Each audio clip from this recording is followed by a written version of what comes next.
Saint کے بعد قومی اسمبلی نے بھی 27ویں ترمیم 2/3 اکثریت سے منظور کر دی۔ اس عمل کے دوران، منظوری کے دوران، اپوزیشن نے بہت زیادہ احتجاج کیا۔ محمود خان چکزئی نے بھی اس ترمیم کی کاپیاں پھاڑیں، دیگر جتنے ثناء اللہ مستی خیل اور دیگر جتنے لوگ تھے انہوں نے بھی احتجاج کیا، لیکن احتجاج کے دوران ہی یہ ترمیم منظور ہو گئی، اور اب یہ ترمیم جب صدر مملکت اس پر دستخط کریں گے تو پاکستان کے آئین کا باقاعدہ حصہ بن جائے گی۔ آج کی اس جو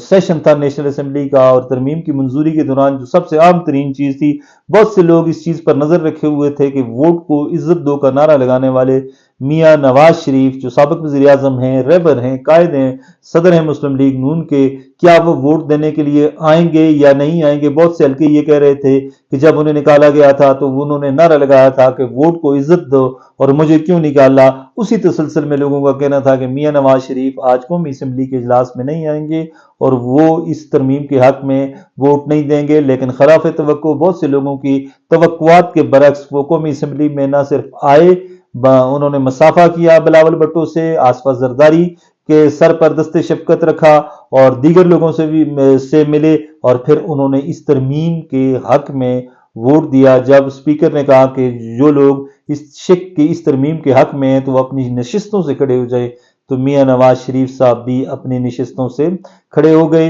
اور اپنی نشست سے کھڑے ہو گئے اور یہ ترمیم پاس ہو گئی، اور اب آئندہ چند دنوں تک یہ ترمیم باقاعدہ جو ہے وہ آئین پاکستان کا حصہ بن جائے گی۔ اس ترمیم کے حوالے سے بہت سے لوگ جو ہیں وہ اس وقت مختلف قسم کی آراء کا اظہار کر رہے ہیں۔ کچھ لوگ کہہ رہے ہیں کہ پارلیمان نے سپریم کورٹ آف پاکستان سے جو سیاستدانوں کے ساتھ گزشتہ کچھ سالوں میں، کچھ دہائیوں میں جو کچھ سیاستدانوں کے ساتھ ہوا، وہ پارلیمان نے ان سے بدلہ لیا ہے، اور سینئر ترین جو جج ہیں، سینئر جج ہیں جسٹس اطہر معین اللہ، ان سمیت ججز نے بھی خط لکھا ہے چیف جسٹس آف پاکستان کو اس ترمیم کے حوالے سے۔ دیگر جو لائرز ہیں، قانون دان ہیں، انہوں نے بھی خط لکھا ہے کہ یہ ترمیم نہیں ہونی چاہیے۔ سپریم کورٹ آف پاکستان کے جو پاورز ہیں ان پر قدغن لگا دی گئی ہے، آئینی عدالت بن گئی ہے، اور آئینی عدالت جو ہے وہ زیادہ طاقتور ہوگی سپریم کورٹ سے۔ یہ ساری چیزیں جو ہیں ان پر ڈسکشن ہو رہی ہے، اور لوگ مختلف آراء جو ہے لوگوں کی سامنے آ رہی ہے۔ لیکن ایک چیز جو اس ترمیم کے حمایتی ہیں وہ یہی کہتے ہیں کہ پارلیمان بالادست ہے، پارلیمان جو چاہے گی وہ ترامیم کر سکتی ہے، صرف آئین کے بنیادی ڈھانچے کو پارلیمان تبدیل نہیں کر سکتی، باقی جتنا کچھ ہے وہ پارلیمان کا اختیار ہے، اور ماضی میں یہ اختیار پارلیمان سے چھینا گیا، پارلیمان پر قدغن لگائی گئی، جوڈیشل ایکٹیویزم کیا گیا۔ جو ترمیم کے حمایتی لوگ ہیں وہ یہ کہتے ہیں کہ جوڈیشل ایکٹیویزم کیا گیا اور سیاستدانوں کو سزائیں دی گئیں طاقتور حلقوں کے کہنے پر۔ جسٹس اطہر معین اللہ نے لکھا کہ نواز شریف،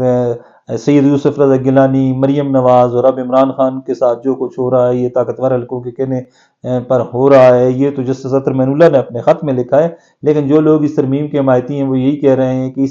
اس سے جوڈیشل ایکٹیویزم کا خاتمہ ہوگا۔ 184 کے تحت جو از خود نوٹس کا ایک اختیار تھا سپریم کورٹ آف پاکستان کے پاس وہ ختم ہو گیا ہے، اور اس سے انہوں نے کہا ہے کہ اداروں کے درمیان امانگی بہتر ہوگی اور اداروں کے اختیارات میں توازن قائم ہوگا۔ بہرحال یہ فیصلہ تو آنے والے دنوں میں ہوگا، ہم اس فیصلے کو تاریخ پر چھوڑتے ہیں۔ دونوں فریقین کا جو دو مختلف آراء ہیں دونوں اطراف کی، وہ ہم نے آپ پر چھوڑ دیا۔ آپ جو ہیں وہ ضرور اپنے کومنٹس کے ذریعے اس کے حوالے سے اپنی رائے کا اظہار کیجئے گا، اور ساتھ ساتھ سابق وزیر اعظم میاں نواز شریف نے اس ترمیم کے حوالے سے جو ووٹ دیا ہے اس کے حوالے سے بھی آپ نے لازمی بتانا ہے کہ کیا یہ ان کا قدم درست تھا یا یہ ووٹ میاں نواز شریف کو نہیں دینا چاہیے تھا۔ ہم آپ کی آراء کے منتظر رہیں گے۔ ہم تو صرف اتنا کہیں گے کہ ہم اس کو آپ کی کومنٹس پر، آپ کی آراء پر اور تاریخ پر چھوڑتے ہیں کہ کیا یہ فیصلہ درست تھا، غلط تھا، یہ ترمیم ہونی چاہیے، نہیں ہونی چاہیے۔ اس سے لیجسلیٹو جو ہے اس کے اختیارات میں بڑھیں گے یا کسی دوسری قوت کے اختیارات میں اضافہ ہو جائے گا۔ بہرحال یہ فیصلہ جو ہے ہم تاریخ پر چھوڑتے ہیں۔ ہمیں آپ کے کومنٹس کا انتظار رہے گا۔ خوش رہیں، آباد رہیں، اللہ حافظ۔